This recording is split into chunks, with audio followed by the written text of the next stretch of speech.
Hey now, Adam, are you ready to get exploded by a nuclear bomb?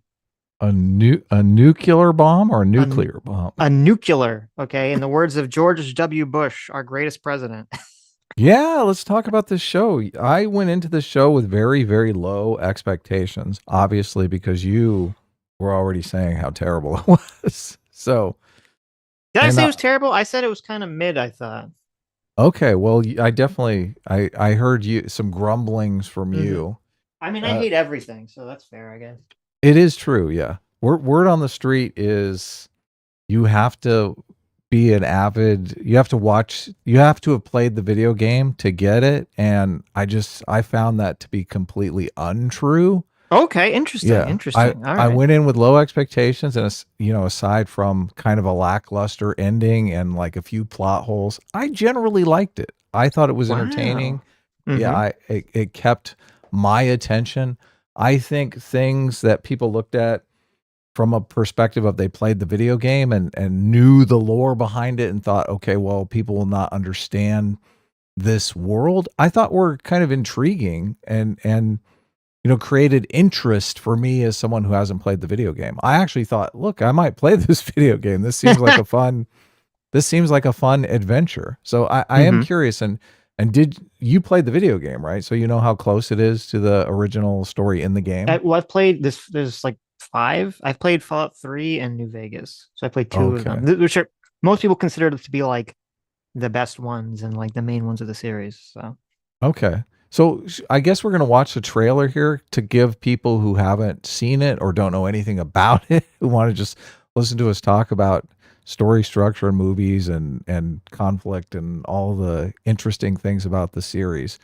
If you haven't seen it, I guess we'll watch the trailer and everyone will kind of get up to speed there. You ready, sure. Sitch? Yep. Hit it So up. here we go. Hello there. I'm here to show you a wonderful place. A veritable Camelot of the nuclear age. Not made by God Almighty, but the working man. You can be a hero by purchasing a residence in a Vault-Tec vault today. Because if the worst should happen tomorrow, the world is going to need you to build a better day after.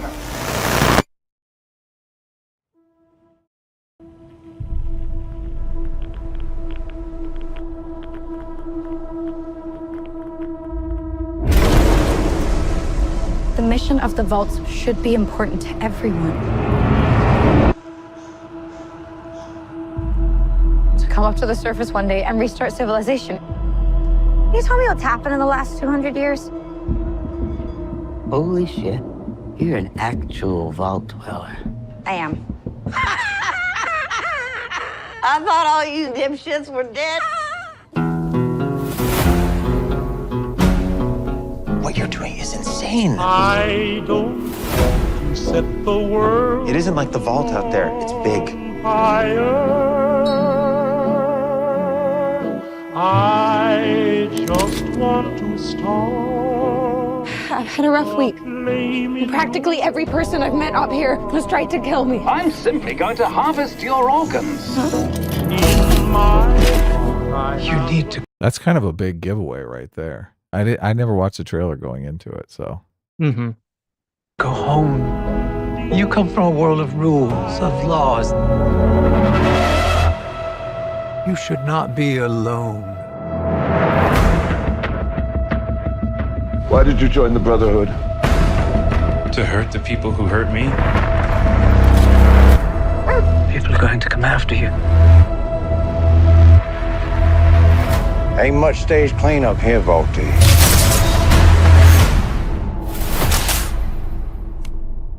Well, now that is a very small drop in a very, very large bucket of drugs.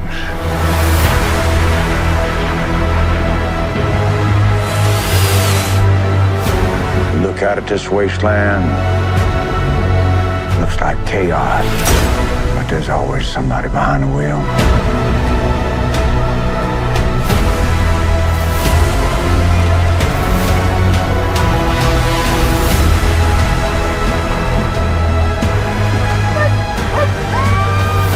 What is happening here?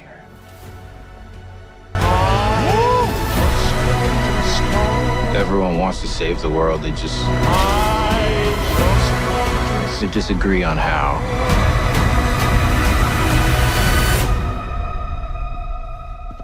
There you are, you little killer.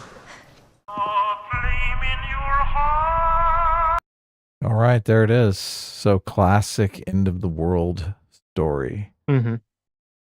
So what is your take? I have a bunch of notes here, but I've been curious as hell because we haven't really talked about it since. I mean, you started talking about it. Right. The chat started talking to you about it. So, well, should I give my take first? Or do you want to do kind of like the basic plot rundown?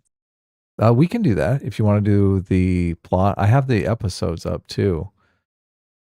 Well, just the general plot. You don't have to go through like every episode. We can go into stuff into detail, like further. Sure. So there's basically, I guess, four main character storylines, if you want to count like the research scientist and his dog, right? Well, I guess you could also count the other Vaulties. There's the Vaulty storyline with the main protagonist. There's the Brotherhood protagonist, right, with Maximus. Mm-hmm. There's the cowboy protagonist, who's also going back. It goes back and forth from him in present day to after the fallout.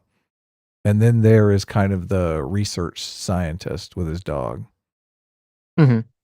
So I guess, well, so the basic premise is that the main protagonist is a girl named Janie, who you saw. She's wearing a little blue suit.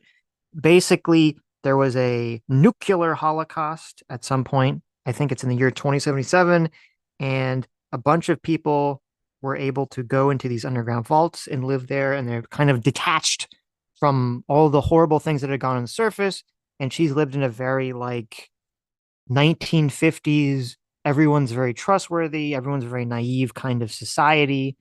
And due to events which we'll talk about, she's kind of forced to go to the surface, and you see it's kind of like Mad Max up there. Everyone's been kind of running around, killing each other. Everything's violent, the exact opposite of the society that Janie has essentially lived in.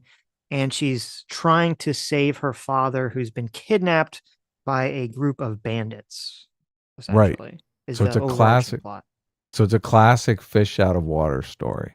Yes. She's learning about an environment as we are learning about that environment as well. Yes, right? Exactly. And then the other kind of main plots are there's an organization called the Brotherhood of Steel, who I don't know. I mean, I'm curious to what you say, so I don't really like say what I know about them, but they're basically an organization that has mech suits and they run around doing things. And there's a guy there named Maximus who wants to be part of he is part of the Brotherhood, but he wants to be like a high-ranking member of the Brotherhood and get a mech suit.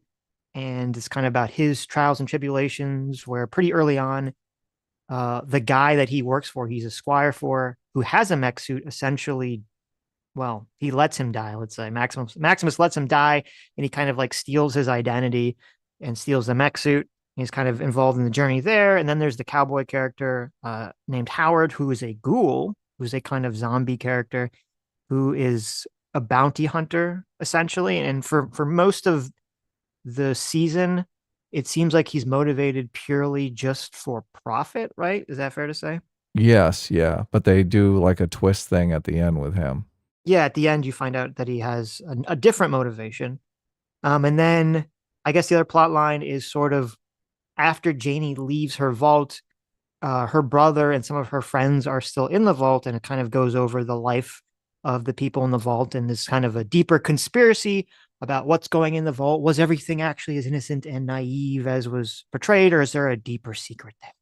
Right. And the research scientist kind of plays into this. He has a lot of knowledge of the vaults and a lot of knowledge about the society that they set up there, but it's not really well resolved how he has this knowledge. Maybe they'll resolve it more in upcoming episodes. Well, I don't know or upcoming seasons. I don't know if it's resolved in the game or not. Mm-hmm. Well, that guy's dead. I mean, he dies really early in the show, so yes, his plot lines up, yeah, but they do flashbacks to his story. So obviously, okay. And so I guess my raw his thoughts dog are is still part of the dog is still there, part of the cast. Yes. So my overall thoughts are, I think the look of the show is very good. It looks great. It looks very close to the aesthetic that you'd expect, like based off the video game. My only complaint, I guess, in look is I think the mech suits look kind of cheap.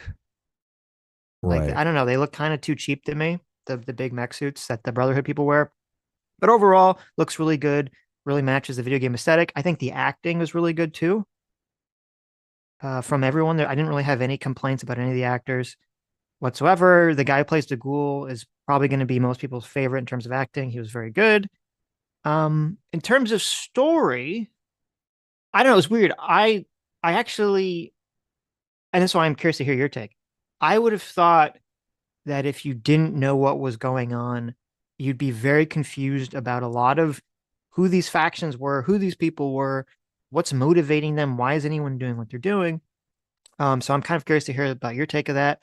I thought the story was kind of confusing in that realm. I thought it kind of went into, I thought it got a little too meandery too quickly. Where, so the main character, she's trying to save her father, and there's a joke early on where the Ghoul character, Howard, he says, you know, the first thing you learn is that you always get sidetracked. Right. Yes. And that's kind of like video game joke. Right, which is a video game joke because that's kind of how Fallout works. You have a main quest to do, and then on your journey to do the main quest, you get like a million side quests and you spend all these hours doing a bunch of other things. And I'm like, okay, that's like great for video games. I don't know if that works for, I don't think that works for like a TV show. And I personally just felt kind of like I was just kind of getting bored with all the kind of various side things, which to me didn't really have clear directions or clear stakes as to what was going on. Maybe, and maybe this is kind of different. Maybe if you didn't know the world, you're more engaged because you're like learning information about the world, and that kind of takes the place of the plot necessarily moving forward. But since I've played the games and already know about the world, I'm not actually learning anything new. Maybe. Yeah, that seems to be exactly what was going on. So that's possible. Yeah. Each of the characters had a tangible goal from the get-go, right? Get her father back. The Brotherhood is like they're tagging and finding new technology. Then all of a sudden they have this target that they have to bring in. Like we're learning information about the target. The bounty hunter is, I mean, just get the bounty is not really, I mean, it is a tangible goal, obviously. Right. It's not a super interesting one, but yeah.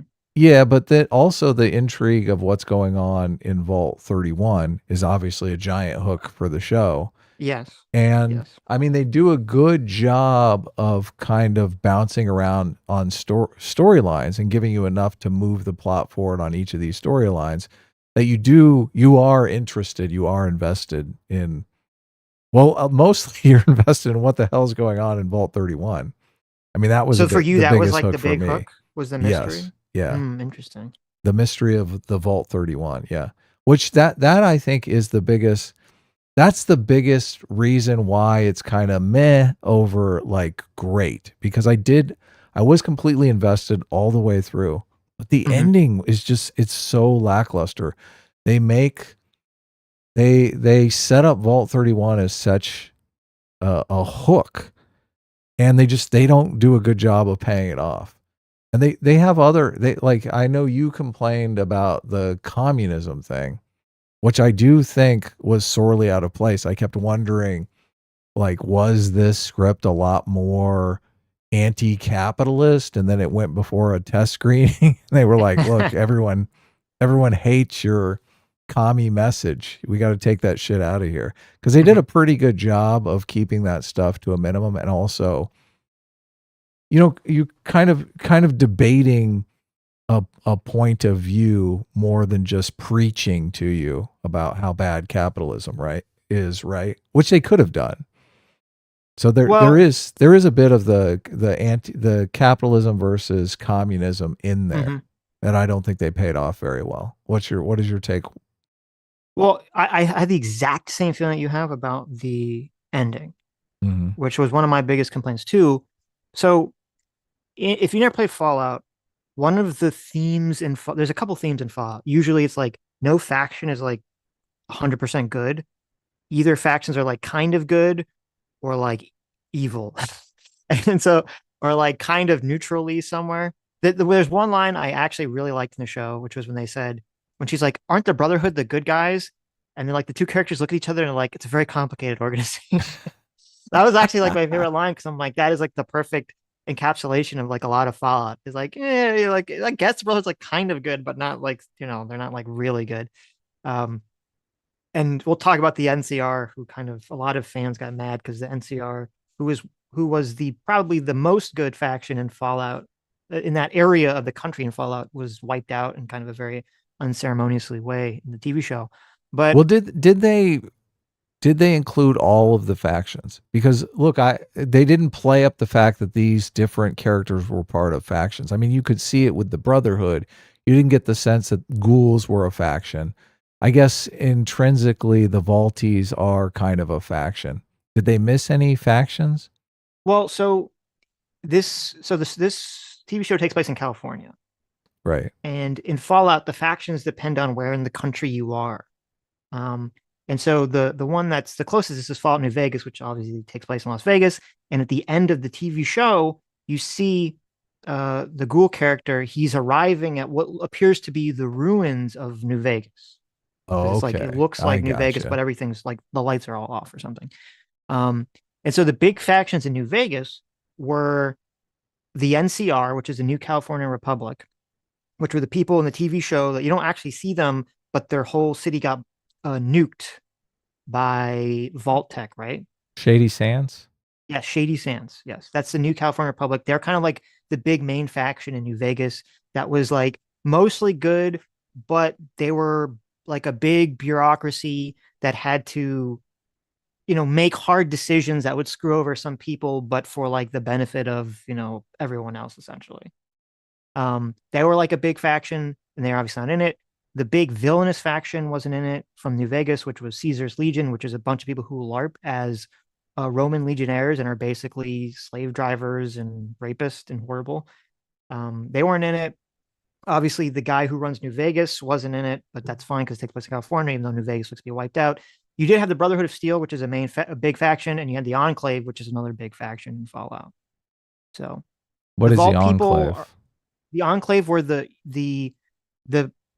faction that the scientist guy was working for, that he was running away from. Oh, okay. So okay, gotcha. The Enclave is kind of like the evil Brotherhood of Steel. They didn't really talk about them too much in the show. Yeah, they just set up the scientist. Yeah, they'll probably come up later. Yeah, they gave the scientist enough of a backstory that it seemed like he was potentially a developing character. Yeah, and then in this show, they made Vault Tech a faction. I don't believe any of the games Vault Tech is conceptualized as a faction, or even really been thought of as existing currently in the world of Fallout Vegas or Fallout at all until the TV show. I'm not sure in the other games, in the ones that I played, it wasn't really a faction. But what you were saying about the ending being lackluster, I agree 100%. Because the thing that's going on in the games is a big theme, which is always that even though these vaults seem nice, there's always something like horrific or horrible that's like going on. There's always some like crazy experiment that's going on in the vaults that's being tested on the people. And in a lot of the games, it's like you kind of figure out whatever the horrible experiment is that's been going on in the vault. And in this one, so in the TV show, there's 3 vaults that are like connected, even though they don't really interact with each other. And they keep hinting that there's this horrible thing that's going on in Vault 30, in all the vaults. It's Vault 30, 33, 32, and 31. And even though, so the main characters from Vault 33 and everything seems completely idealistic and nice. So you're like, okay, well, what's the horrible thing going on? But when they open the door to Vault 32, there's like a bunch of raiders essentially who are pretending to be part of Vault 32 in the beginning of the TV show. Obviously, we're going to be a lot of spoilers in this. And Yeah. and they they pretend to be the Vault 32 people, and then they're like kind of doing this like marriage thing because they need to like spread genetic diversity in Vault 33. And then they do kind of like oh, it's a trick, we're really raiders, and they start trying to like kill people and kidnap people. It's not exactly clear in the beginning what they specifically want. The Vault people manage to fight them off enough that they leave, but like a huge amount of the people end up dying. The main character's brother Well, they apprehend several of the raiders too. That's true. That's true. They throughout the apprehend several of story. them. Yeah. Right. But the main character's brother, he goes to Vault 32 and he actually finds out that the people who were actually living in Vault 32, the actual Vault 32 dwellers, they'd all died a long time ago. And seemingly they had all like either rebelled and started killing each other or started killing themselves. And there's all this like writing on the wall in blood that's like, we know the truth, blah, blah, blah, blah, blah. And so this has been set up throughout the whole series. Like, whatever's going on here must be so horrific that these people fell into chaos and just started killing themselves because the truth is so horrific that's going on in this vault, right? Yes, exactly. They And set up yes, Vault 31 that you expected something magnificent. right. And you're like, oh my God, it's gonna be something like insane going on here. And then you find out that in Vault 31, like everyone who's been in charge of Vault 33 and in charge of the Vault 32, essentially they have people like vote for whoever's going to be the leader. They all originally came from Vault 31. And you're like, oh, okay. That's part of the conspiracy. They all came from this one vault. And so you're like, this is like the huge mystery that's driving you. What's going on in Vault 31? What's going on in these vaults? This information is so traumatic that, oh my God, these people killed themselves. And then what's the big reveal, Adam? What's the big reveal of the Vault 31? Wah, wah, wah. Do you want to explain it? You want me to explain it? They basically go in and everyone is like in suspended animation. It's not really even clear what's going on in Vault 31. Oh, you weren't, because I know what happened, but you weren't, you didn't understand? It has something to do with like the buds, and there's a bunch of people living in suspended animation, like they're the managers for Vault 32. Yeah, so essentially what you find out, the big reveal is, which is horribly anticlimactic, is that in 200 years in the past, some manager, some mid-level manager at Vault-Tec decided that the way to save the world is to have good managers, to have a good managerial class of people. Okay, so like the most like bureaucratic, position ever. And so his big evil plan is that they're going to take a bunch of people that work at Vault-Tec in the year 2077, put them in suspended animation, and then periodically thaw them out so that they can manage and run Vault 32 and Vault 31 throughout the years until essentially the Vault people are ready to go to the surface to restart civilization. None of this is totally explicit though in the thing. It's hinted at, but it's not really made crystal clear, which is one of my pet peeves, obviously. Right. So, but also just the fact that it's like hugely anticlimactic, and also it creates a bunch of like immediate plot holes. Like who cleaned up Vault 32? Remember there was a big cleanup job that went on in Vault 32? Yeah, that's a good point. Who exactly did that? Maybe they thought was it out the a bunch brain of in the people. jar? Maybe they thought out a bunch of people. They cleaned everything up and they refroze and then them. they went back to. Yeah, it's like a huge plot hole. I'm like, what the heck? Like it makes absolutely no sense. You're like, wait a second. In Vault 31 are all the people that cleaned up Vault 32, right? Mm-hmm. And then you get in there and you're like, what? They're all sleeping. Right. Yeah, that's a good point. I forgot about that. But yeah. Well, it's so anticlimactic because I'm like, wait a minute. Everyone in Vault 32 killed themselves over the realization of the horror that there are people from the past that are frozen, that they're thawing out to run the vaults. Like, that's not, so what? That's not some massive, like, thing that's going to make your brain explode. Like, why is that so traumatic? Yeah, they tied it in with the buds thing, and you're assuming Bud is the guy who is the brain in the jar. He is the brain in the jar, yeah. Yeah, none of it is explicit. Like everything leading up to it is super crystal clear. Like just you're focused on Vault 31, and that episode, the reveal for Vault 31, it's like they knew how to set it up, but they didn't really know how to pay it off. They're like, we'll just throw this in here. It's almost like they wrote that ending after they did all the setups. They probably did. Yeah. They probably did. So there's a guy named Bud who he's the guy that comes up with this plan that like we need managers to run the world. And he's basically a brain in a jar on top of a tiny little, it's like a foot off the ground. It's this teeny tiny little like remote control car looking thing that his brain is on. And Yes. it's like played off completely as a joke, which is fine because a lot of funny stuff happens in Fallout. And like he's been thawing out people and somehow, controlling the vaults. But again, it's like, so you find out earlier in the show, there's a different vault that the main character goes to, and you find out that the horrible secret in that vault, and this is a vault that's not connected to these ones, was that they were like genetically splicing the residents with radioactive animals from the surface to try to create like human hybrid super people, right?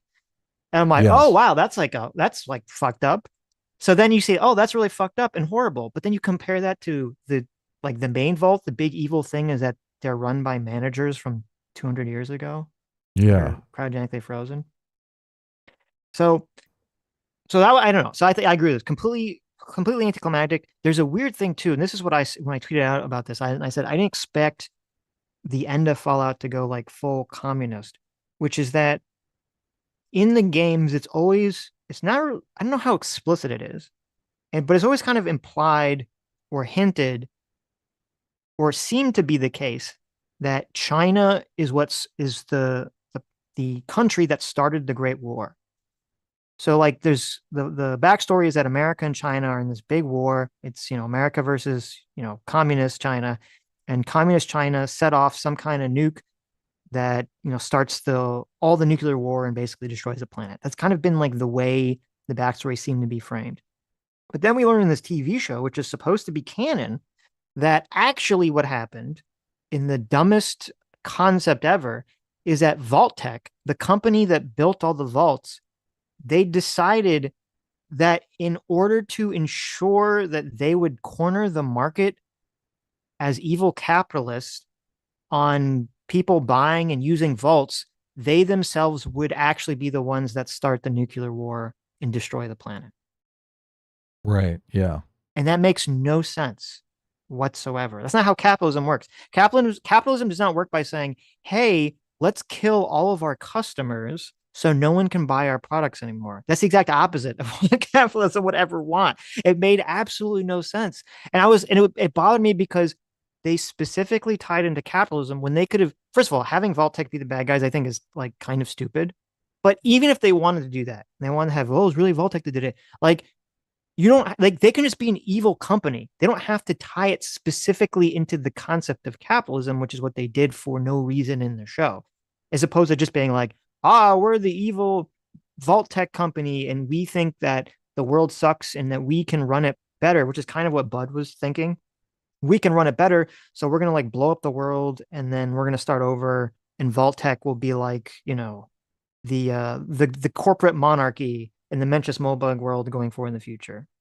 Right? Yeah, Vault-Tec's basically blows everything up so that they can sell more vaults. Which doesn't make any sense. Yeah. Which is just, you're like, what? And they convince all the other big corporations at the time too to join them in this scheme. And they essentially say, hey, other big corporations, we've already built vaults all around the country, which kind of, I don't understand why anyone would be on board with this if they've already done it. They've already built vaults all around the country, or maybe they're being built, and they're saying, hey, if you all invest in Vault-Tec, we'll give you your own vault and you can basically run it however you want. Right, but you're shrinking down your market share to the size of these vaults. Like, you're basically going to have control over 1,000 people. Right. So you're going to change you're going to trade all of your market dominance in the real world for this 1,000 people in this hellscape. Yes. It makes absolutely no sense at all. And then also it completely contradicts the notion of like them just being evil to want to control the world, because they're literally giving up control of other vaults to different companies to be run however they want by different ideologies. Right.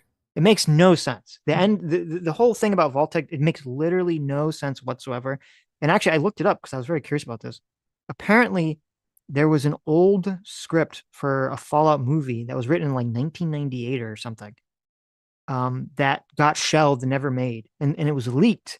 And supposedly in that script, or in a draft of that script, it had the same kind of ending where Vault-Tec was the organization that started the war.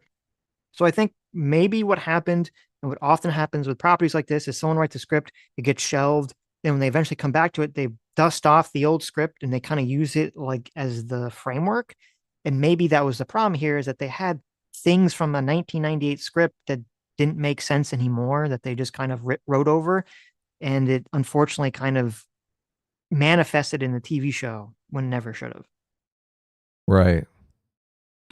So there's also this giant communism subplot, which could have actually been interesting because the ghoul character, the main guy, is so much like Team America, red, white, and blue. Obviously, he's like a cowboy. He's very anti-communist.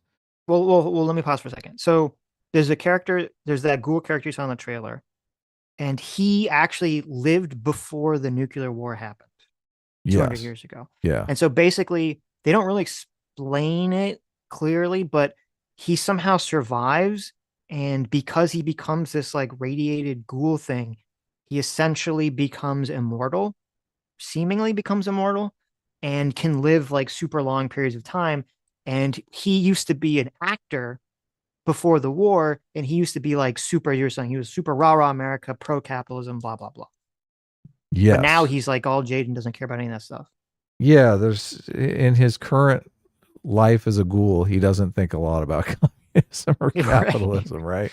Right. But this whole backstory that they keep going back to present day, I mean, they could have said something totally interesting there, but they kind of just don't really say anything interesting. And then it even resolves like one of the main characters, I guess she's one of the main antagonists. She starts off in the vault in the very beginning, right? So she's some kind of raider. She's leading the raiders that basically slaughters like half the population of Vault 33 in the beginning. Right, but she's like a super important scientist working on energy for like free eternal energy, which I'm so sick of that. Like, please stop it, Hollywood. Please stop it with the free eternal energy. Okay, I'm done with that. But she's like super scientist, and she's like this communist revolutionary leader, and she's like a lesbian for like. She's hitting all of the points. Yeah. It's just oh god, it's just so overkill with that character. And I'm not even sure why they're weaving in this communist anti-capitalist subplot other than to, go with the capitalism bad, Voltec did all of this apocalypse, like capitalism basically brought on the apocalypse. And if only we would have just embraced communism more, everything would have been saved. Like I do think that there was probably a lot more in the show in that direction, and people just were like, okay, test audiences are not responding to this. It's too far. Yeah, you could be right, because there could have been something like there was, I don't know, there could have been some interesting idea about like the ideologies that led to the post-apocalyptic world, and they kind of like very gently brush upon them, but it's so gentle, except for the shitting on capitalism very specifically. It's so gentle that it doesn't really say anything, essentially, which in my opinion, it's like, okay, you either explore the themes about capitalism, communism, and the war, or don't talk about them at all, and it doesn't really matter, right? And you're just focusing on the post-apocalyptic world. Pick one or the other. You don't do this kind of like mid-walk thing. And so the plot, the way this like communist lesbian scientist, the way it works is that essentially the reason she attacks the vault, you find this out in like the last episode, the reason she attacks the vault, Vault 33, and steals the main character's father is because she's also a scientist from 200 years ago. I don't know if they explained how she's alive, but she's also a scientist from 200 years ago who 200 years ago, she invented cold fusion and infinite free energy. But the evil capitalist Vault-Tec stole the technology and made sure no one would get it because it would impinge on their profits, right?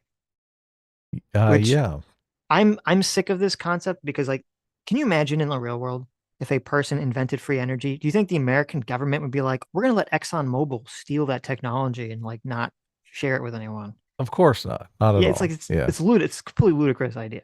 But so she needs a Vault Tech employee who knows their Vault Tech employee code in order to access the technology that turns on the cold fusion device. It's so for some reason. contrived. It's Right. so contrived. Yeah. And so that's why she kidnaps the main character's father. I don't know why the main character's father, I guess because he's just an evil person. He doesn't want to like turn on the cold fusion free energy device in the post-apocalyptic hellscape world until the very last episode because he's being held hostage. Yeah, there. that's another huge plot hole. Like he doesn't give the code until his girl shows up. And His then all of daughter a sudden shows he up, just yeah. gives up the code Right. instantaneously. Yeah, and like, It's like, did you really- why? did she really need to go in there and like slaughter everyone in the vault? You know, if she just explained the situation, wouldn't everyone in the vault be so disgusted with the father that they would have basically like forced him into giving the code up? Of course. I don't know. It's like the end. I agree. The end completely falls apart. Like in terms of like all the payoffs seem to fall apart mostly at the end. This is the problem. Like it could have been so amazing because all the setups were there. I was totally on board the entire way through. Mhm. And this is why you really have to write backwards. You really have to write that ending first. That fantastic ending that pulls all the threads together. And then write to pay off that ending. This is like just writing, it's the mystery box writing. It's like there's something going on in Vault 31. Like they know how to write that and keep you on the edge of your seat. But as soon as they open Vault 31, it all falls apart. You're like, Yes. what? Yes, you're right. It's a total mystery box. Yeah. Okay, so let's back up. Let's start. But let's talk about things because you liked it up until that point. Yes. Yeah. The whole time I was like, Sitch doesn't know what he's talking about. This show's amazing. And then I got to the end and I was like, oh yeah, Sitch is right.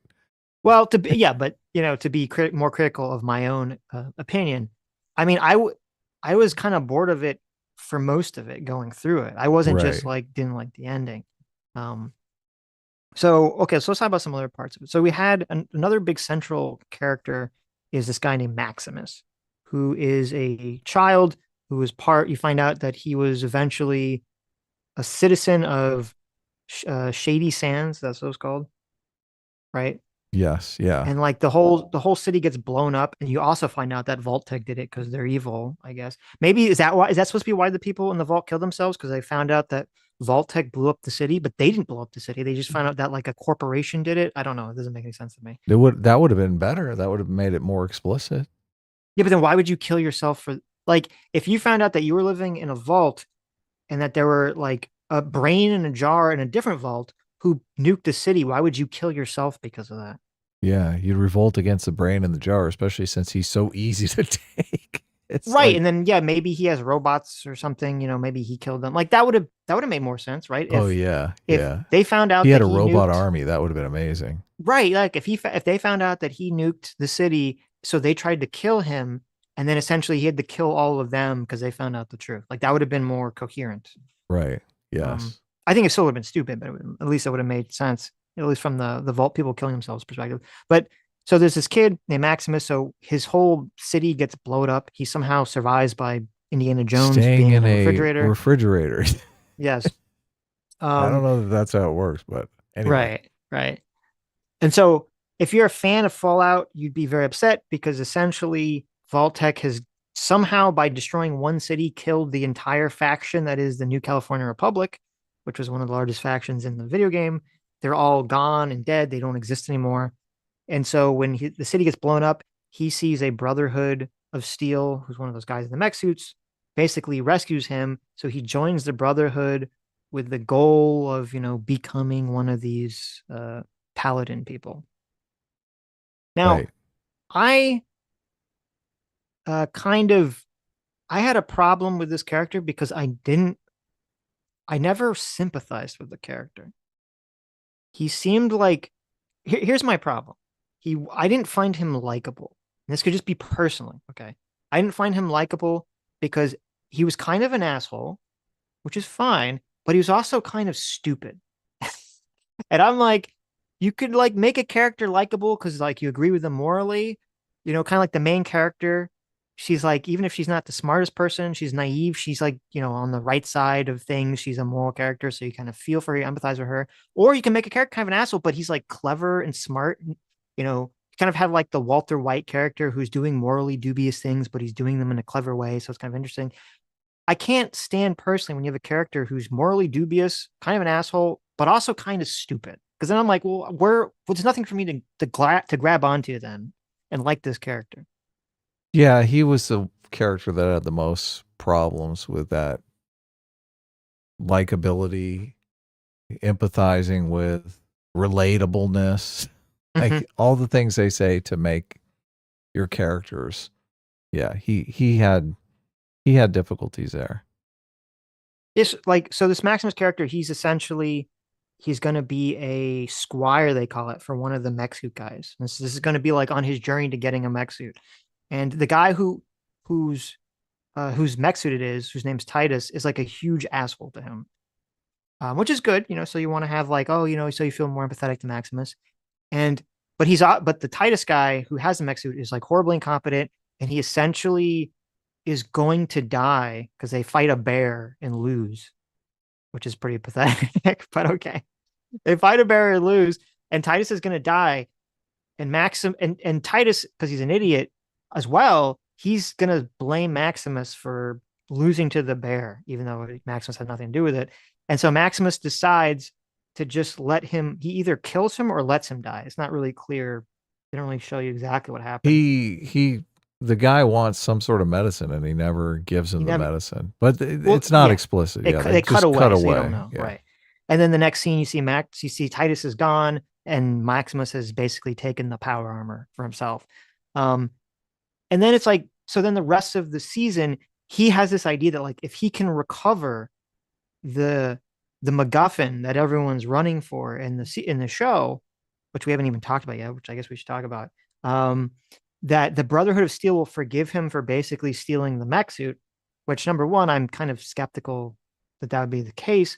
But it's like, why didn't he just lie and say, oh, Titus died and then the communications got damaged, so I couldn't call for help. So I just figured it was my nightly duty to like take up the cause and try to, you know, rescue the artifact. That way he wouldn't get in any trouble and they'd be like, oh, what a hero, right?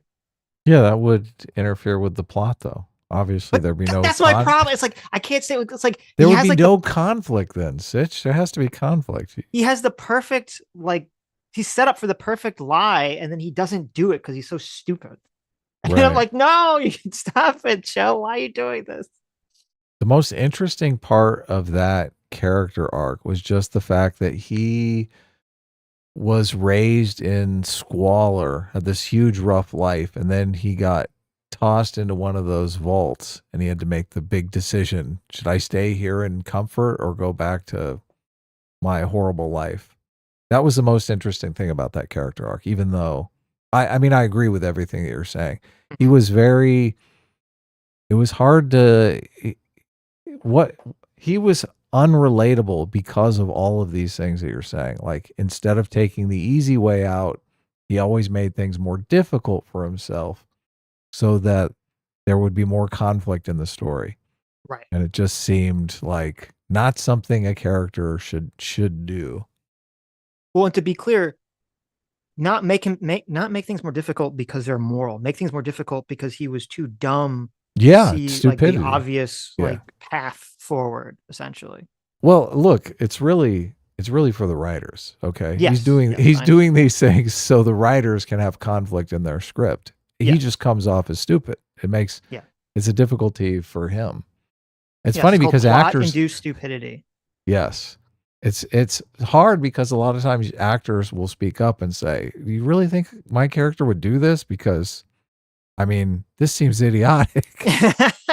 And the writers would be like, shut up. Right? Yes. I mean, this is the advantage of having actors that actually live inside the character. And yeah. Now, his acting was very good. I liked him as an actor. I didn't have any problem with that. Yeah, no, he was likable enough. I mean, are there workarounds on that? I mean, I can't think of anything off the top of my head, but for what? Well, just the set up for him to steal the armor and take over for the other guy. I mean, it needed to be set up better in his character arc. Like, he needed to be the type of person that would do that. Like, he made a conscious choice to like kill the guy and take his stuff, right? Because that's what you want for the plot. You want him to kill the guy and take the stuff. But they set it up so he's kind of forced into, he's just being pushed into it. He's not making a decisive decision as a character, like, this is how I'm going to get my glory. Everyone's going to fucking love me because I'm going to capture the target, right? Yeah, no, that's a great point. And that's another thing that bothers me. It's also bothered me in God of War Ragnarok. It's kind of hilarious. But where a character is presented with what should be a moral choice. Yes. And instead of the character making the decision, you're completely correct.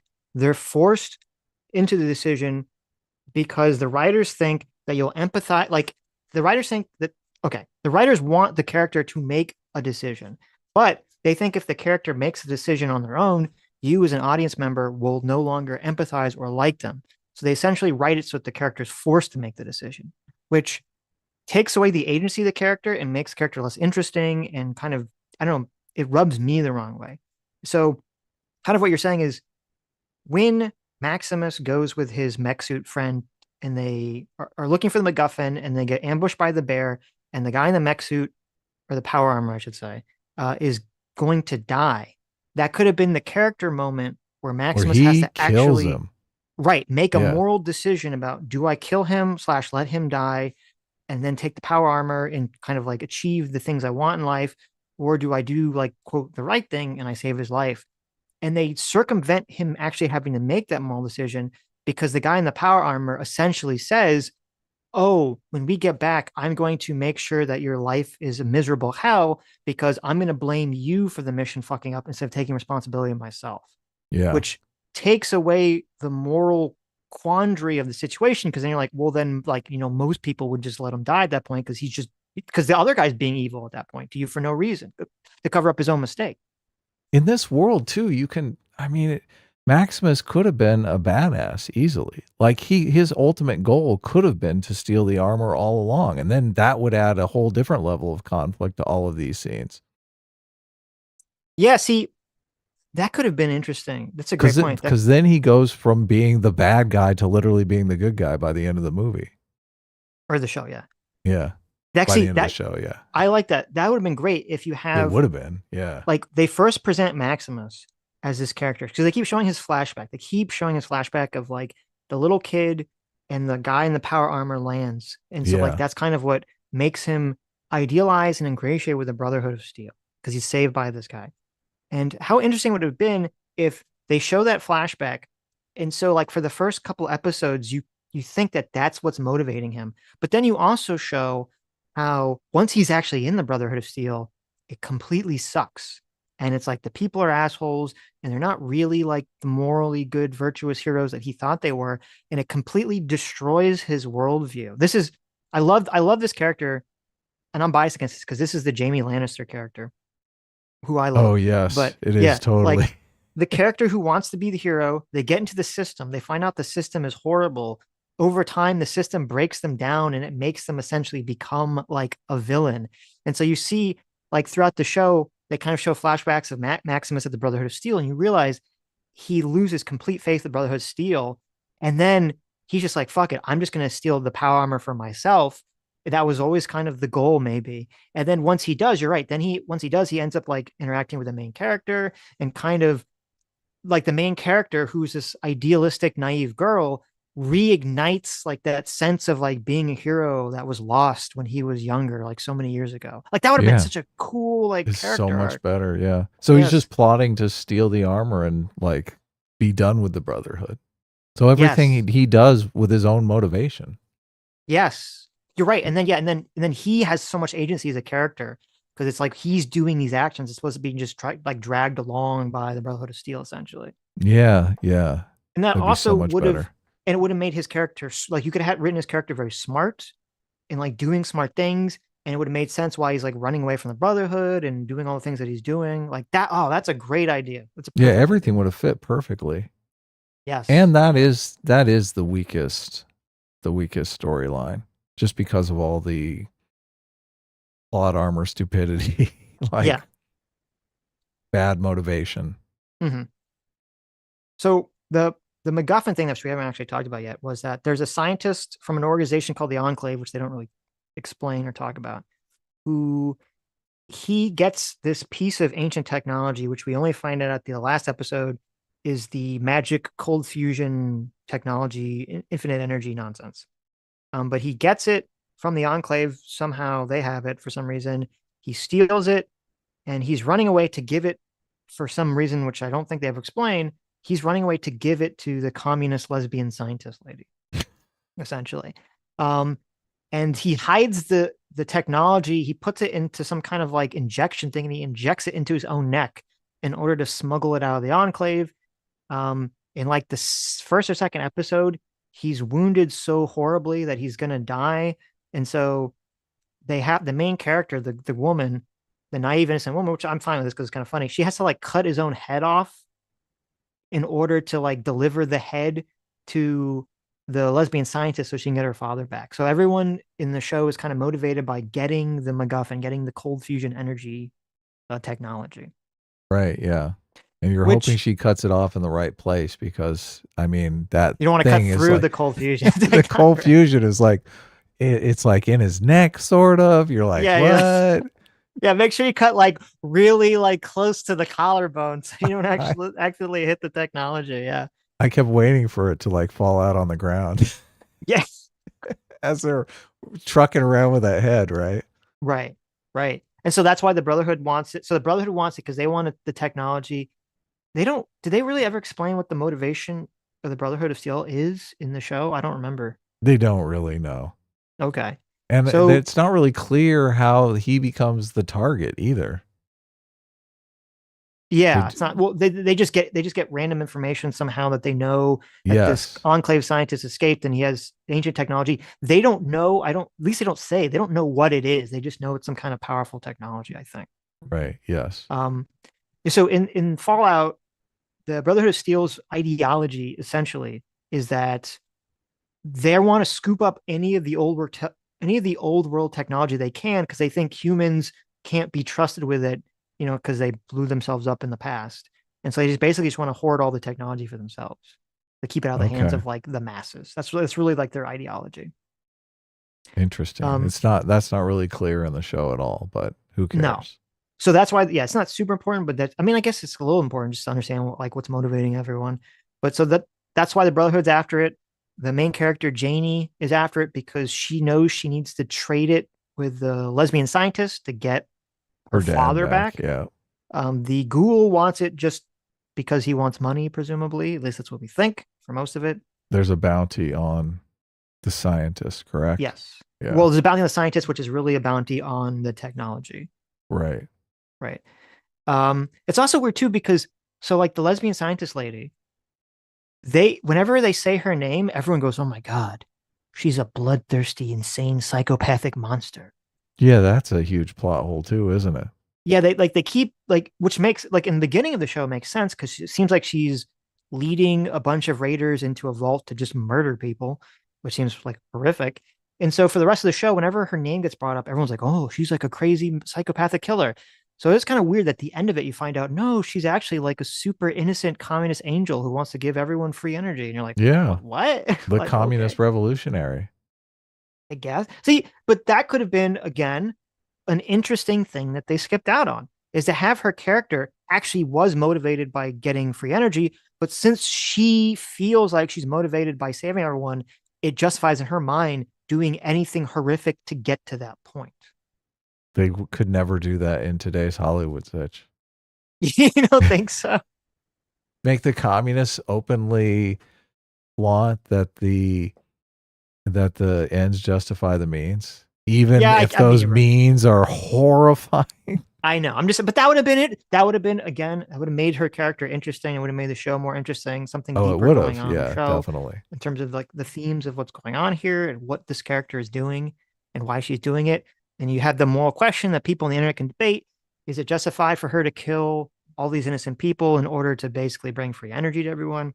Even though, again, another plot hole, like the whole she wants to bring free energy to everyone is kind of retarded because, like, even if you have a device that could theoretically create free energy for some huge area of the country, it's like it has like that technology has to be protected by an organization and have infrastructure, right? You don't just snap your fingers and then everyone in the world has free technology. You have to build, wires and maintain it and do all these things. And like she can't do it by herself. She's just some random hippie on a commune somewhere. No, it's just it sits in the ruins of the Griffith Observatory. It's like it's all easy. Okay, you're way overthinking this. Okay.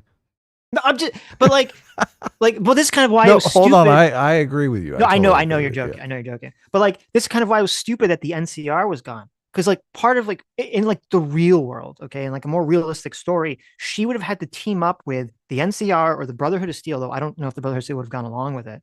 That would have been and good. actually, that would have could been a great ending. See, that could have been an interesting thing. If you like a theme of Fallout is that in all the Fallout games, you kind of, or the ones that I played, at the end of the game, you kind of choose how to end the game. Kind of choose what faction you're going to support.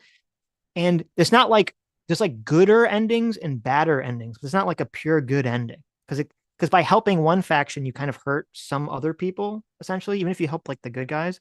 And so you could have had, along with that Fallout theme, this interesting thing where like she wants to hook up with the NCR because that would make the most sense to give them the free energy. The NCR wants to do it, but obviously the NCR is like a big bloated bureaucratic like organization. So even though they're going to give people free energy, there's going to be some problems with it. It's going to screw over some other people. They're doing their own kind of maybe shady shit under the surface.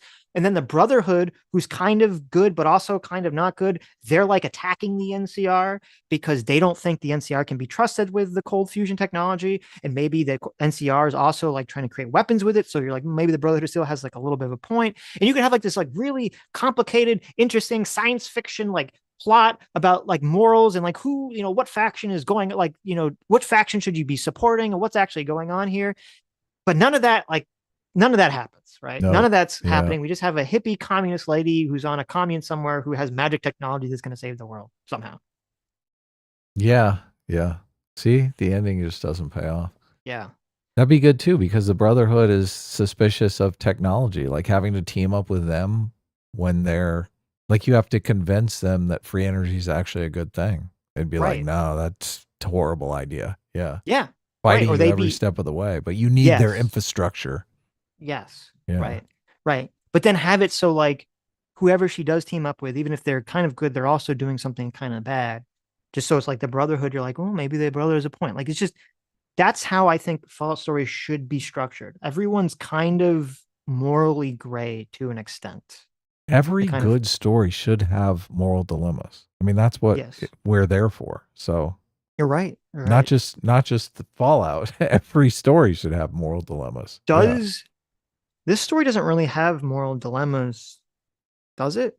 I mean, I guess the only one is the Maximus story, whether or not he's going to stay in the vault or not, or go back to his life and help her. Even though he's not really helping her in the end. They kind of took the wind out of that, but yeah, there's a part where Maximus, after he gets the power armor, loses the power armor, gets it back again. They find a vault that like allows people from the surface to join it. And yeah, he just wants to like live there, which obviously if you've been living on the surface, why would you not want to live in a vault? It's like 1,000 times better. Yes. Yeah. They're giving him all this food. They're giving him popcorn. He's got comfortable clothes. He's never had a hot shower before. Yes. I mean, it's super interesting. Yeah. So there was another place that had a good opportunity for a moral quandary, which again, they squandered, which was, so we haven't talked so much about the Ghoul character yet, who is probably like most people, like a lot of people's favorite character, because the acting is very good and he's a very interesting character. He's kind of like the perfect encapsulation of a character I talked about who is like not a good guy at all, but because he's smart and interesting, it makes you like the character. and because he's a Yeah, badass. Like it makes you like totally. the character. So you have the ghoul Howard, who he's like kind of teaming up at sometimes with Janie, but he's really just using her for his own means. He's clearly they keep making sure for you to know that he is not acting with any sort of moral goodness in his heart at any point in the TV show, which Yeah, I'm totally yeah. fine with. Everything he's doing is completely self-serving. And so basically we find out. So okay, in the Fallout video game, it's not explicitly made clear what makes someone become a ghoul, and it's not explicitly made clear what makes someone become a feral ghoul. A ghoul is like a person who has all their faculties. They're like a normal person, but they look like a zombie. They kind of seem to like age very slow, possibly live forever. They can heal, they can recover limbs and things of that nature. And I don't think they need to eat or drink. But then there's also a lot of feral ghouls, which look like them, but are like rabid animal zombies that you have to kill, essentially. Right. In the video game, if I recall correctly, they never really explicitly say what makes a ghoul become a feral ghoul. My understanding was that a human being that's just has a bunch of like is around a lot of radiation for long periods of time has a chance of mutating into a ghoul. Period. And then it's never really explained how one becomes feral. But in the TV show, they very explicitly say that the thing that makes a ghoul become feral is that he has to ingest some medicine like every day. And if he doesn't, then they become a feral ghoul, essentially. Right. Yeah. He's got to keep his meds up. Right.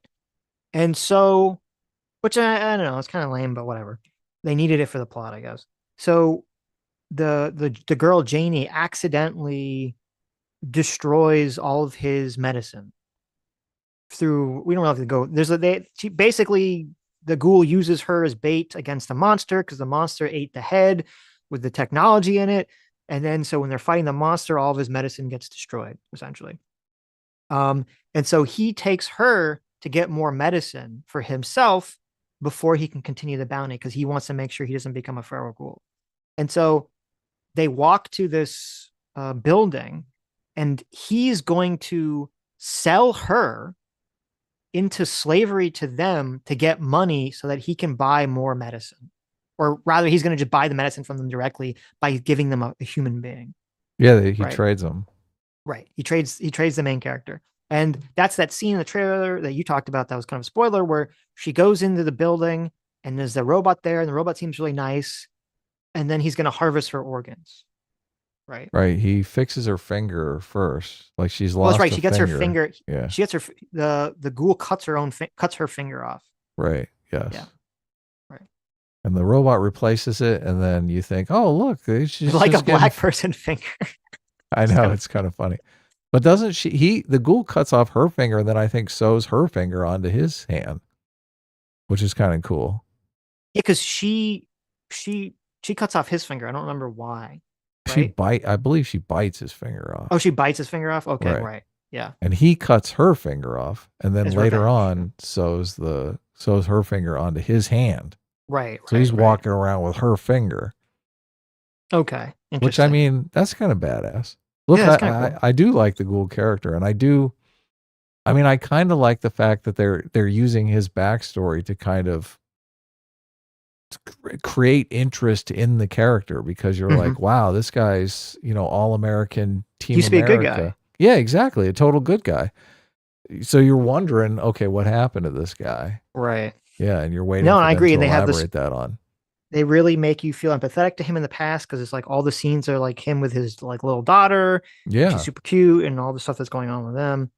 And then they pull the teaser at the end, the total, he basically asks the guy, where's my family? So you're like, oh, okay. They hint at why he is the way he is, which you're thinking they're going to elaborate on that in season 2, obviously, right? Right. Hopefully they have some better writers. Hopefully. So, okay. So he takes Janie to this place. He's going to sell her organs essentially to get more ghoul medicine. And this is the moral dilemma that you're. Well, okay. Could be. Well, so could have been. So she escapes the robot. And then not only does she escape the robot, she essentially gets a gun or some kind of weapon. She accosts the two guys that are working there that are both like stoner loser retards. Yeah. And you see that they have behind them a bunch of ghouls in like cages. Is that guy typecast? Because I think that is the guy from Idiocracy. It is the guy from Idiocracy. It's the guy from the first guy that Luke Wilson meets in Idiocracy, who's the lawyer but was like the idiot. Yeah, he's been typecast as an idiot. Yes, yeah. It's really funny because I saw. Unfortunately, yeah. Right? Can you imagine? Yes. Oh, you're that idiot. You're the guy from Idiocracy. Make him an idiot in this too. So he basically plays the same character in this. So right. Oh yeah. So she escapes the robot. She manages to somehow like reprogram it and use it as a weapon against them or something. And she's like, "Hey, you need to let me go." And they're like, "Okay, go away. We don't care." And then she's like, "Well, you need to let those ghouls behind me go." And you see there's like all these ghouls in like a cage behind her. And they're like, "Okay, whatever." So they let the ghouls go. And she's like, "All of them." And you see there's a bunch of like ghouls that are in various forms of almost being feral already or are feral already. Yeah, are feral, definitely. Right. And they're like, that's a terrible idea. We shouldn't let the feral ghouls go. And she's like, do it. So they let the feral ghouls go. And of course, the feral ghouls come and they like fucking kill the guys and cause all this chaos and everything. Now, this is why I say this could have been like an interesting, again, another Fallout moral quandary. I'm assuming that the reason that they would accept her organs to be harvested is because harvesting her organs has something to do with them producing the medicine that prevents ghouls from going feral. Okay. Right? And I guess. I mean, that's not really in the thing, but but why else would they? There's no other reason they would want it. They're in a facility that produces the medicine that prevents ghouls from going feral. They're going to harvest her organs, and they have a bunch of ghouls, in cages. My assumption is that the ghouls in cages and the harvesting of organs has something to do with producing this medicine, right? It's just not explicit, obviously. It's not explained. None of it is explained, right? This is my guess. This is my thought process. And so it's like this weird moral question. Like, obviously, she doesn't want to die, but it's like, well, do you destroy this facility? If you destroy this facility, that means all the ghouls in the surrounding area that need to come here to buy medicine will no longer be able to come buy medicine and go feral and lose their humanity by destroying this facility. You're going to cause actual by destroying this facility, you save people from possibly being given to them to harvest their organs, but you also doom all the ghouls in the surrounding area. That is a Fallout moral quandary to deal with, which the show doesn't address. Yeah, that's a tough one. Save the ghouls or save future organ harvestees. The smoothies. Yeah. Right. Yeah, that'd be good. They should have thrown that in there. It'd be great. Yep. But is there anything you want to talk about with the show specifically? Not really. I think we pretty much covered it. I agree with you on the performances. I thought the performances were adequate to great. I did think a lot of it was the visuals were good. I do agree with you that the mech suits had kind of a plastic quality to them that could have been better, but obviously, budget. So, yeah, no. So, yeah, I mean, in terms of recommendation, if you really like science fiction, post-apocalypse stuff, you'll probably like it. If you're not bothered by listen, I'm autistically a hater of most things. So yeah, exactly. Going with low expectations. That's the way to do it. Yeah, going with low expectations. I think it overperforms if you do that. But expect some plot holes. Right. So people watch content in TV and movies for different reasons. So I watch primarily for story and plot. Yes. Yeah. But not everyone does that. Some people primarily motivated by actors and the emotions that are conveyed, which I think were very good in the show. Some people are motivated by the aesthetic and the look, and which again I think was for the most part really good. So if you like those things, you probably like the show. If you're a really big story person, you might be a little bored. I'm interested in something that you said, which was that I was kind of mostly bored watching the show, but you weren't, and I think it's because even though a lot of elements of the plot was not moving forward for a lot of different episodes, you were learning information about the world to some extent. But if you've already played the game, you might already know most of that information, so it's not super as engaging as if you hadn't known it, essentially. Right. I think most people watch for character and relationships. I think most think you're right. people, Yeah. are involved in the characters and the relationships between the characters. That's what they're most interested in. So, but I agree with you. I'm a plot guy, but I love science fiction. I love apocalyptic stories. So that was intriguing for me as well. So I think if you go in with low expectations and, don't psych yourself out for kind of a lackluster ending. Yeah. I think it's good. Like I was, obviously whenever I watch something, it's like I don't feel the need to make it to the end if it's boring. I check out and I just give up. I guess you persevered through your own boredom, but I wasn't bored. So until the last episode where it all kind of fell apart. So, but I was kind of expecting that. I kind of thought that might happen because I trust your perspective, and I was like, okay, something's gonna happen here. Yeah, the ending just obviously doesn't make sense. It's the mystery box, as you said. They didn't plan it, so could have been much better, but it could have been. Who knows? Oh well. Maybe next season will be amazing. Right. I hope they do another season, right?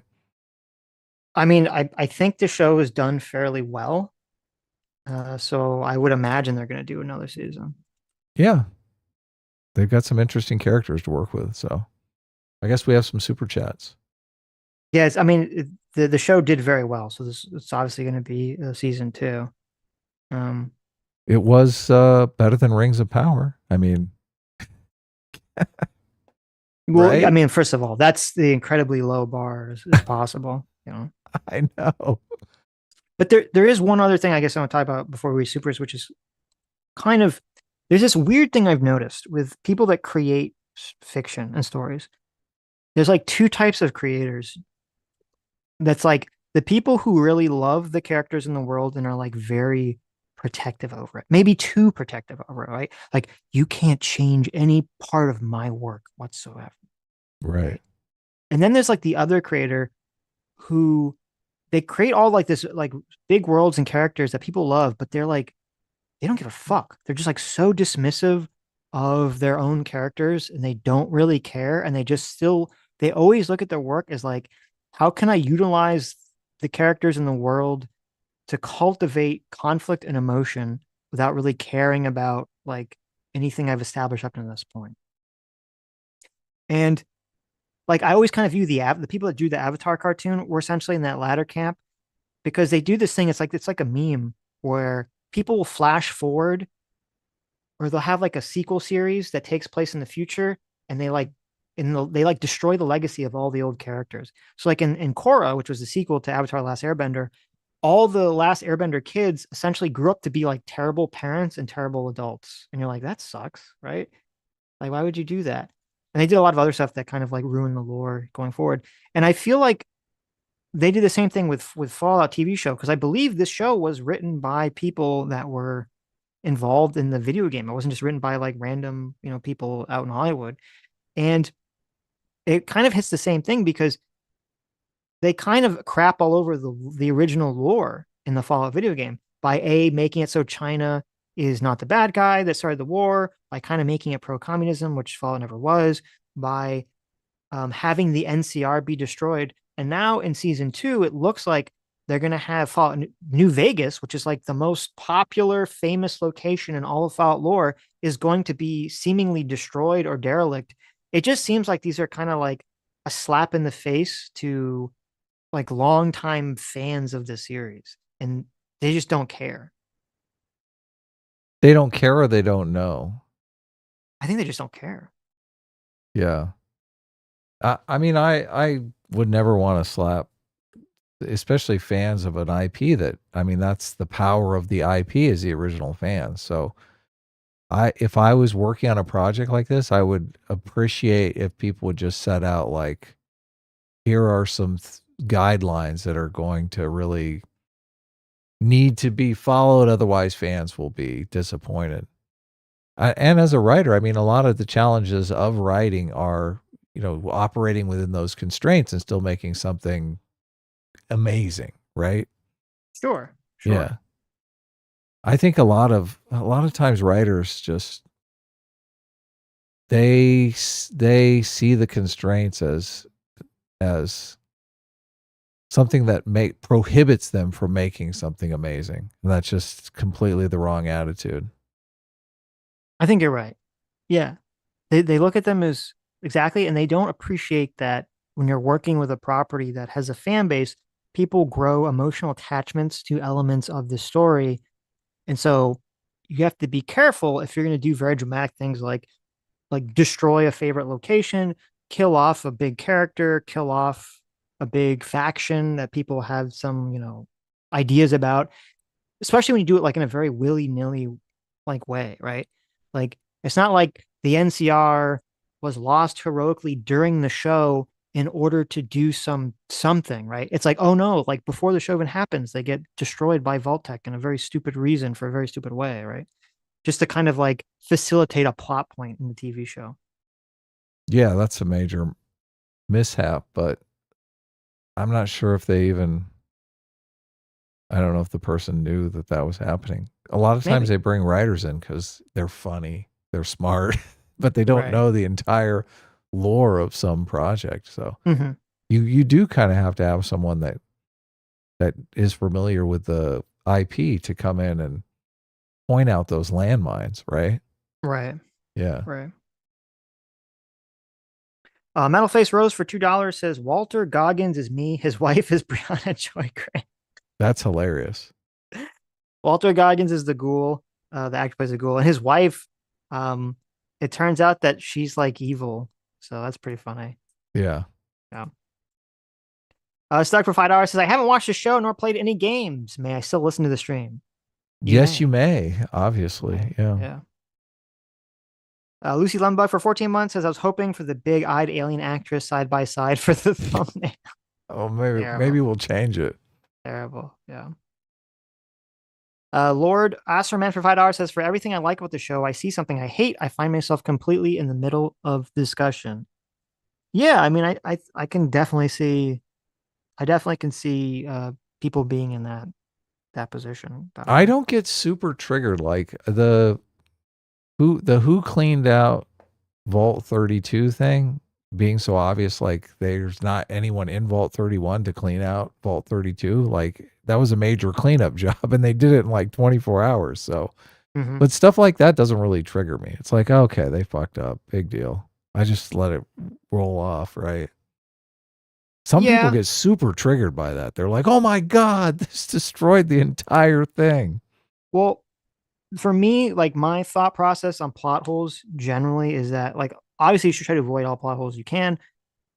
Plot holes for convenience don't bother me so much, but plot holes to facilitate big emotional moments does bother me. Those are the worst. Yeah. Right. So I don't like that stuff. Brian Schultz for 10 membership. Thank you so much. The Justice 35 for $10 says the show is bad. The Brotherhood of Steel makes no sense. The NCR is actually 5 IQ. The Enclave are just there and pointless. The pre-war stories are great, and they nailed Power Armor 310 show. Well, there you go. There you go. Yeah. Thanks for weighing in. The Bernewski for $10 says, I hope eventually Mitch and Adam get the main protagonist of the show's name right. It wasn't Janie? I said Janie. Janie Maximus. I thought it was Lucy. I'm sorry, Howard. Was it Lucy? Yeah. Oh, you're right. I'm an idiot. Well, you should have said something. Who did you think it was? I kept saying Janie. Oh, Janie? Yeah. No, it's Lucy. You're right, it was Lucy. And they did they did that Goosey joke, so it's easy to remember, right? Okay. Well, I didn't remember, so. Lucy. I blame Adam. Lucy in the Sky with Diamonds. Okay. Because I had because I've watched the show like 2 weeks ago, so I had like all the episodes open, and I was just looking at like the little sound race to remind myself, and I was looking at the wrong name. So, okay, you put it in your notes wrong. Yeah, no, But anyway, Anonymous Cow for $5 says, does the parasitic capitalism of Vault Tech make zero sense? I don't remember the game lore, but wouldn't a lack of living people mean less profit? Yeah, I mean, exactly. Yes. That's makes no sense. Of course. That's why I Who are said you if going they to just sell wanted, those new vaults to, right? exactly. If they wanted to change it so that it was just Vault Tech wants to rule the world, has nothing to do with capitalism, they're just evil, I'd be like, okay. I mean, it's kind of like dumb, but I mean, it's kind of stereotypical and cliche, but at least it makes some kind of sense. Making it like a capitalist thing makes no sense whatsoever. Corporations always are the bad guy in a lot of science fiction, which, Right. I mean, they can be morally dubious, but just to make them this extremely bad, like they're going to nuke the entire world, Right. it's got to make sense. Lord Asserman for $20. Thanks so much. Says if Vault Tech were going to be the bad guys, they should have had them do it because the government was looking into the corruption with the war winding down.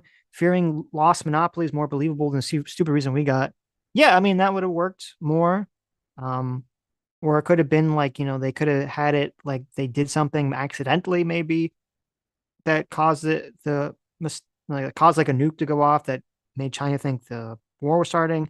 Or you could even have like one person in the company is evil and doing their own evil things. I don't know.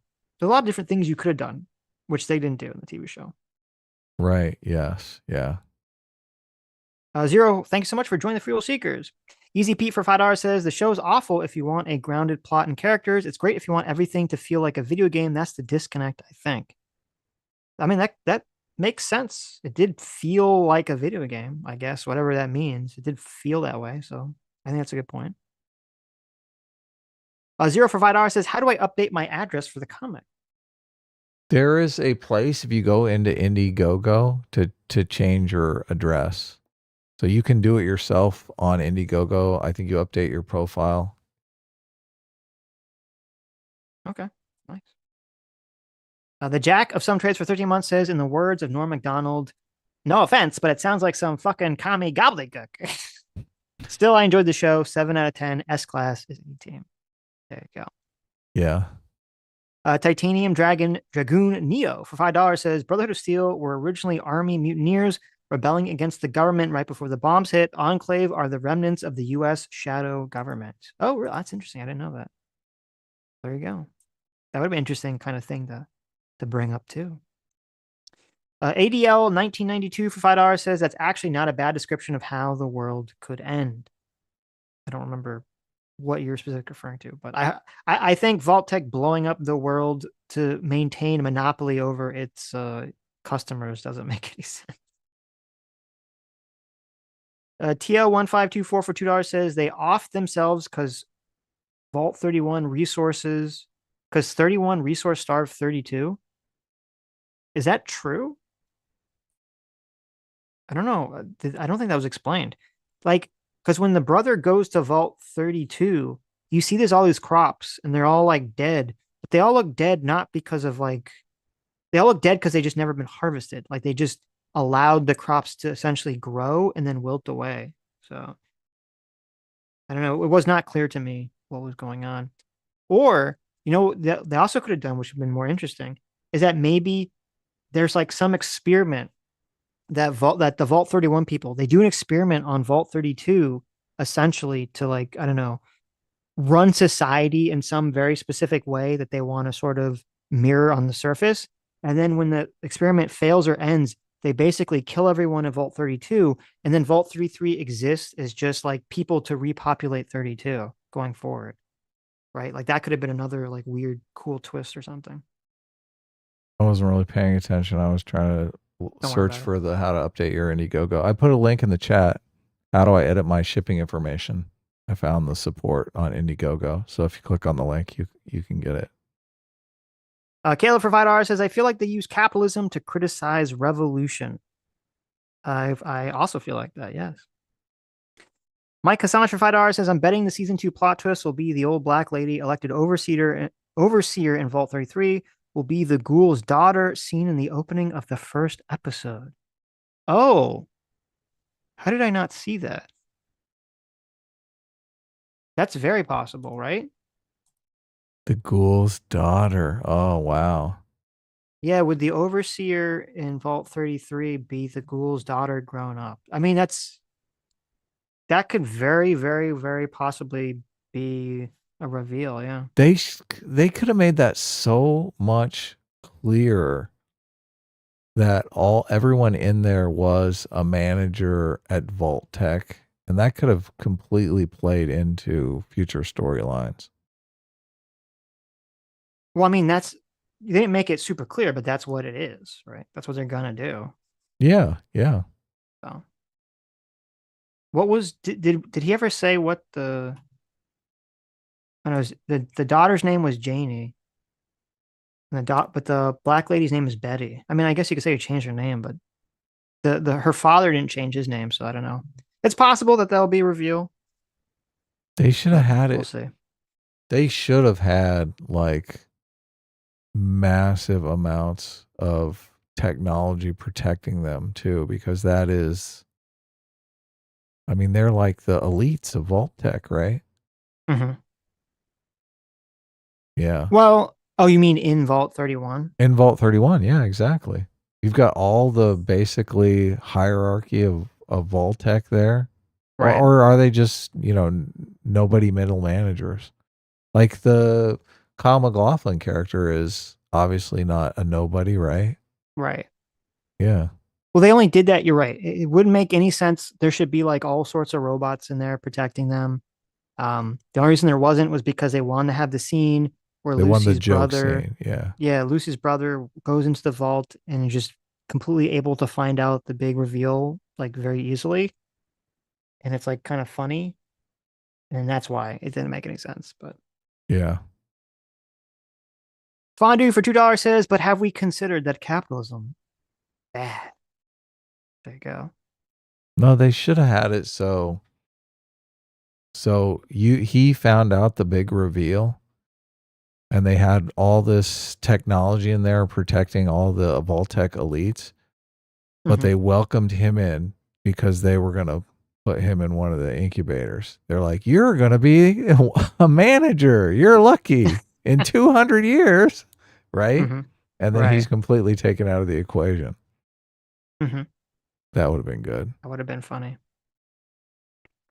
A Titanium Dragoon Neo for $10 says, "To clarify, Vault-Tec weren't a post-apocalyptic faction. Vault-Tec AIs ended up being the villains of the somewhat canon Fallout Tactics game. The idea was recycled for the Enclave in Fallout 3 and more so in 76. Oh, interesting. Well, there you go. Ostracy for $5 says, "I took the Vault-Tec scene differently than you two did. I don't think the show states they started the war and that they were going to go bankrupt."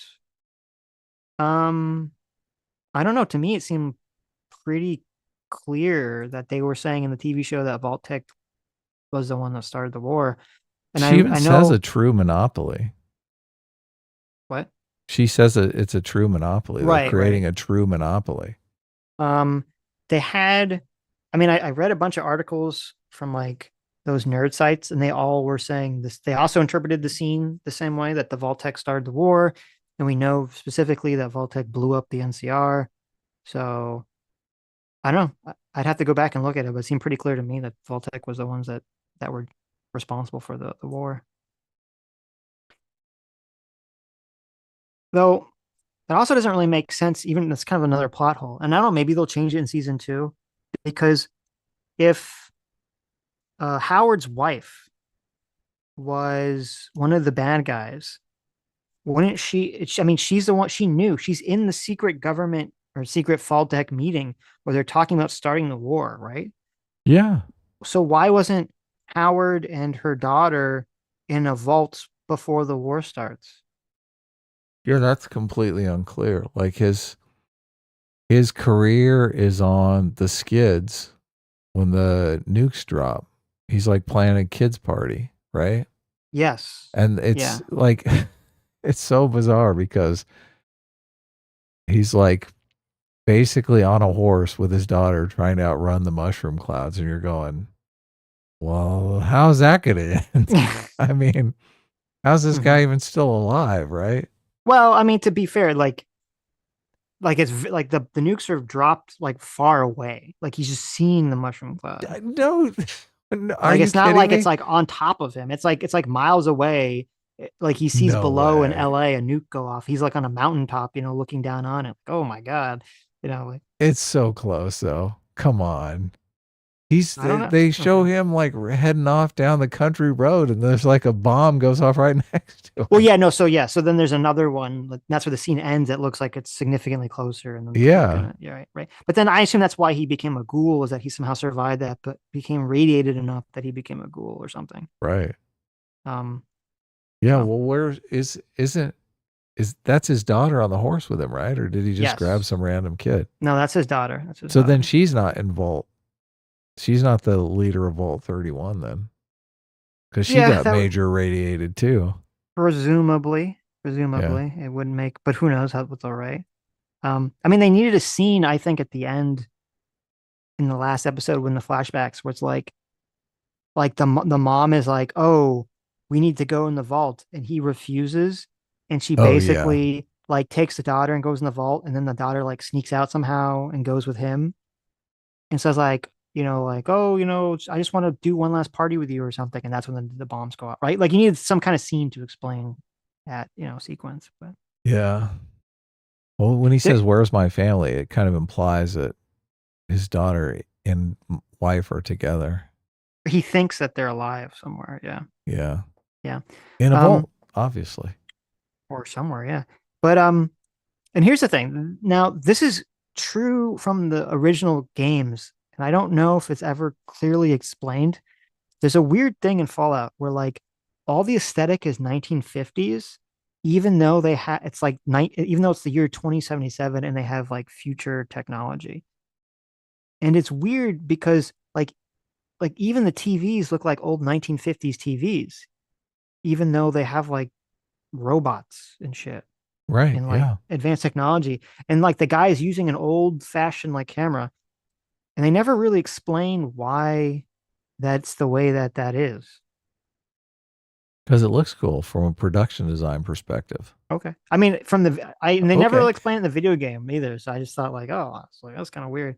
But I'm sure they explain it in some deep lore somewhere, but Hossman's Lounge for $5 says, in the game, it was Communist China who launched the first missile because the U.S. invaded. The show plays really fast and loose with the game lore. There you go. Yeah, I would have liked that, especially with the good old American Pie cowboy. Right. Like, why didn't they play that up? J-Mac, our surrogate father, thanks so much for the $20. Says they missed a chance to really subvert audience expectations by saying, quote, capitalism good, actually. Cowards. That's true. That would have been great. Based. It's so weird. Capitalism is magic. And yes, that perspective is so shunned these days. Right. Turd Ferguson for 18 months. Thanks so much. Turd Ferguson says Amazon makes a show that says capitalism is bad and giant corporations came together to destroy the world. Maybe they're trying to tell us something. There you go. They're trying to tell they are Vault-Tec, right? Amazon. Exactly. Jeff Bezos is going to be a brain in a jar somewhere. We know what's in Vault 31, right? It's Amazon products. Exactly. Brian Schultz for $2 says Todd Howard said we will see the NCR again. Really? Okay. I wonder if that's just because the backlash was bad or if that was always a plan, but the new California Republic. Yes. I did like the fact that it was all locations that are around me, right? Yeah, exactly. Griffith Observatory, Hollywood Hills. Right. Like, I'm like, wow. Well, part of the allure, at least for me, for like Fallout, is that like in Fallout 3, I liked, even though I like New Vegas is a better game, I like the location of Fallout 3 better because it takes place in Washington, D.C. So you get to see all this like very iconic DC architecture, like the National Mall, the Lincoln Memorial, the Washington Monument. You can see all that stuff, but like in a post-apocalyptic, setting. Yeah, that's great. Lots of fun. Moondoggy for $5 says Lucy and Maximus were screaming Ray and Finn when I saw their relationship play out. Definitely. Oh yeah.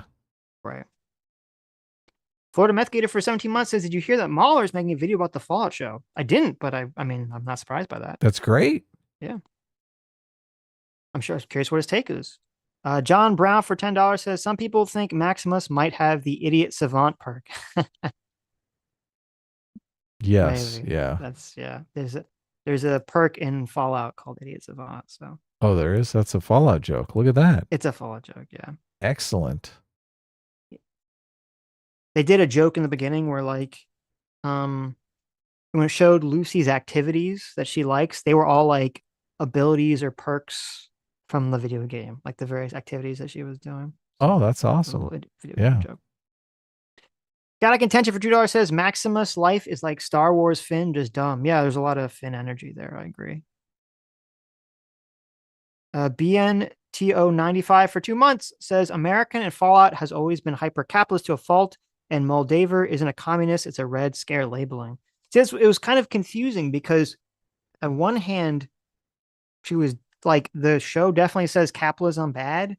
And the other hand, when he accuses her of being a communist, she doesn't really say she's not. She just says like, that's just what they say, anyone who says what is true, or some line like that. You know, like, which sounds like something a communist would say. Which is what sounds like something a communist would say, right? So you're kind of like, okay, like, I don't know what's going on here, but the Wooster for $2 says Final Fantasy VII Rebirth greater than God of War Ragnarok. Wow. So I haven't played Rebirth. I played Remake. And I mean, God of War 4 and God of War Ragnarok are significantly better than God of War. I mean, significantly better than Final Fantasy VII Remake. So I would be very skeptical that Rebirth is better than God of War Ragnarok. I do think God of War 4, in my opinion, I like God of War 4 a lot better than God of War Ragnarok in terms of story. So JMac for $20 says plot-induced stupidity was a huge problem in The Mandalorian as well. If you have to contrive an outcome that makes you otherwise competent character look dumb, then start over. True. That is so true. The Mandalorian totally fell off because of that plot-induced stupidity. Yeah. It's like, this guy's supposed to be a badass. Why is he doing all this stupid shit? Oh, because of the conflict, the story. I get it. There's certain writers who write stories where they say, okay, we need conflict or we need a big emotional set piece. And then they kind of write everything to get there. Yep. And that's kind of the primary consideration. And that's why Game of Thrones fell off and became so stupid, was because that's how they wrote it. They were like, we need this big emotional scene where Daenerys, does what Daenerys does, or where like Jon Snow does what Jon Snow does, even if it doesn't really make sense. And it's like, wow, this is terrible. And they kind of write backwards from the emotion. So BNTT095 for $20. Thank you so much. Says Lucy and Maximus aren't portrayed as too competent because this is the beginning. They both make deadly or stupid mistakes because they don't have experience. Also, luck is involved, which is very Fallout. The ghoul is the opposite. So again, it comes back to what I was saying, where like, your characters don't need to be hyper competent, but they need something, at least from my perspective, they need something to make me like them. So with Lucy, Lucy's not very competent and she is naive, but I like her because I empathize with her struggle and because she's acting in like a moral way. She's trying to be moral in a world where everyone is basically horrible, right? That makes me empathize with her. Maximus isn't really acting morally at all, which would be fine if he was interesting in some other way, like the ghoul. The ghoul's not acting moral, but he's interesting because he's hyper competent and he's like a badass. Okay, I'm kind of interested. And he's also kind of acting as like a foil to an extent, as an obstacle, an antagonist to an extent. So he's interesting to watch. Where Maximus, from my perspective, he doesn't have, there's nothing going for him. He's not moral. He's not competent. He's not interesting. So I'm just watching him like, why do I care about this character? Yeah. Lucy is hyper competent but it plays into her naivete because she's super competent in just pointless things, like all vault type stuff. Right, that's true. Like, that's true. You're like, oh, she knows her shit about those vaults, and that's totally useless in this situation. So, well, and there is something that happened in the first episode that I applauded in the show that I liked a lot, which is in the first episode, they show that she was like doing fight training in the vault just for like athletic purposes. Yes. And I was worried that they're going to be like, oh, she's like a super badass, like kicks everyone's ass. Yes. Black Widow type but character. They didn't do it. But I'm shocked. They not only didn't do it, they did the exact opposite of it. Where in the first episode, when she's fighting the Raider guy, he just like manhandles her. I was like, holy shit. I can't believe this is in like a modern movie where a woman is not winning a physical fight with a man. This is crazy. Yeah, especially when she's had judo training. Exactly. So I do applaud the show for not falling into that pit. Adam Unfriended for $5 says, Stitch and Madam, the main character is Lucy McLean, not Janie. Thank you. My bad. S-Class is best class. 95 Keep for $2 says, it's no Ring of Power, but it's okay, I guess. Yeah, exactly. Oh my God. Exactly, yeah. I laughed when I saw that. The bar is very low. Ryan Owl for $10, thank you, says, I assume they make the chems for feral ghouls. That's why they're keeping other ghouls hostage. Keeping ghouls until they go feral to make chems for ghouls who can afford it. Oh, maybe. That would be another interesting like way for them to cover it too. Yeah. I don't know. Maybe. That makes sense. Fondue for $2 says, what's next on your media reviews? Any anime up? I mean, we haven't really planned anything, so I don't know. But I guess whatever comes up. Send us some suggestions. Yeah. Dirk for 5 months says, what are the odds we get Joshua Graham in season 2 and that he'll be written like Nick Fuentes? I think there's like 0 chance that will happen. That either Joshua Graham will show up or that he'll be written like Nick Fuentes. Adam Unfriended for $5 says, what do you guys think of the new trendy question of the week? Would you rather be stuck in the woods, forest area with a man or a bear? Didn't we talk about this? We did, yeah. We did talk about this. Yeah, we talked about this at the end of Sunday. I said a man, and I think Adam said a bear. Yeah. Yeah. So you thought you could just run away or escape a bear, and I was like, I think it's easier to run away from unless the person has a gun. I think it's generally easier to get away from a person than a bear. But well, I think the context was people were asking women this question and scoffing at the fact that women would find a bear less intimidating. But I don't think people are taking the sexual assault component into it. This is why women feel safer with a bear. Well, okay, you're right. The bear's just going to eat you alive. You might not get raped, but you'll get eaten alive by the bear. So, I don't know. Yeah. Okay. Sitch would rather be sexually assaulted and still alive. Wait, would you rather be eaten alive or sexually assaulted and survive? Would you rather be eaten by a bear or sexually assaulted, Sitch? Eaten alive by a bear, too. Right. Yeah.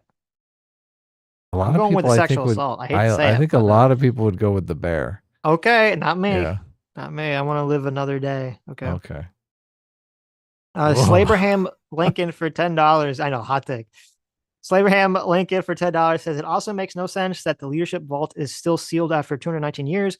Why didn't they immediately open it after Rattler was dropped? The NCR founders were vault survivors that came out before. That's a good point. Yeah. Yeah. Fondue for $5 says, conservatism wins and brings us back to the 50s aesthetic.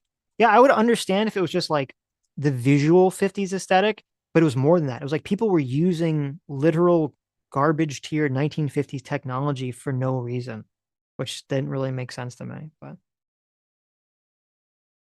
J-Mac, so you got follow for $20. Thank you so much. Says, I haven't played God of War since number 2, and I'm confident in saying Rebirth is worse. Screw plot ghosts and premature Sephiroth. Your sexy Tifa and Eris bikinis will not sway me, Square Enix. Well, there you go. Look at that. I believe that. I believe that as well. Okay. Oh, is anything else, Adam? No, that's good. I guess we're not streaming tomorrow, so we'll have some videos up, but yeah. All right. Take care, everyone. Bye-bye. Take care.